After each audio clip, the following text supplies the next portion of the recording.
আসসালামু আলাইকুম প্রিয় চাকরি প্রার্থী বন্ধুরা, আপনাদের জন্য সুখবর রয়েছে। ভিডিওটি দেখার পূর্বে অবশ্যই আমাদের প্রজ্ঞাপন ইউটিউব চ্যানেলটি সাবস্ক্রাইব করে নেবেন। সম্প্রতি বাংলাদেশ তাঁত বোর্ড নিয়োগ বিজ্ঞপ্তি প্রকাশ করেছে। প্রতিষ্ঠানটি 10টি শূন্য পদে 16 জনকে নিয়োগের লক্ষ্যে এই নিয়োগ বিজ্ঞপ্তি দিয়েছে। গত 25 সেপ্টেম্বর থেকে আবেদন নেওয়া শুরু হয়েছে।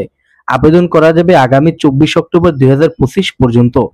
বিজ্ঞপ্তিতে বর্ণিত নিয়মাবলী সাপেক্ষে দেশের সকল জেলার স্থায়ী নাগরিকেরা অনলাইনে এসব পদের জন্য আবেদন করতে পারবেন।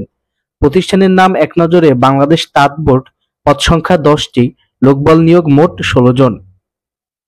পদের নাম প্রথমটি হচ্ছে গবেষণা কর্মকর্তা, পদ সংখ্যা 1টি, বেতন হচ্ছে 22,000 থেকে 53,060 টাকা, গ্রেড নবম।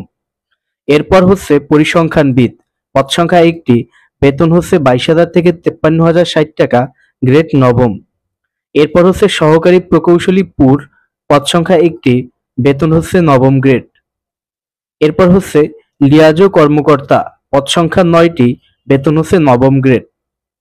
এরপর হচ্ছে কারিগরি কর্মকর্তা, পদ সংখ্যা 1টি, বেতন হচ্ছে নবম গ্রেড। এরপর পদের নাম হচ্ছে মান নিয়ন্ত্রণ কর্মকর্তা, পদ সংখ্যা 1টি, গ্রেড হচ্ছে নবম। এরপর পদের নাম হচ্ছে ইন্সট্রাক্টর গবেষণা কর্মকর্তা, পদ সংখ্যা 1টি, গ্রেড হচ্ছে নবম। এরপর পদের নাম হচ্ছে ইন্সট্রাক্টর, পদ সংখ্যা 3টি, পদের গ্রেড হচ্ছে নবম। এরপরে পদের নাম হচ্ছে ডিজাইনার, পদ সংখ্যা 1টি, বেতন গ্রেড হচ্ছে নবম। এরপরে সর্বশেষ পদের নাম হচ্ছে সহকারী লাইব্রেরিয়ান এবং শূন্যপদ রয়েছে 1টি, গ্রেড হচ্ছে 11তম। আবেদন লিঙ্ক ডেসক্রিপশন বক্সে দেওয়া রয়েছে এবং আবেদনের শেষ সময় আগামী 24 অক্টোবর 2025। তো এটি কিন্তু সরকারি চাকরি। ভিডিওটি যদি ভালো লাগে অবশ্যই আমাদের প্রজ্ঞাপন চ্যানেলটি সাবস্ক্রাইব করবেন। ধন্যবাদ সবাইকে।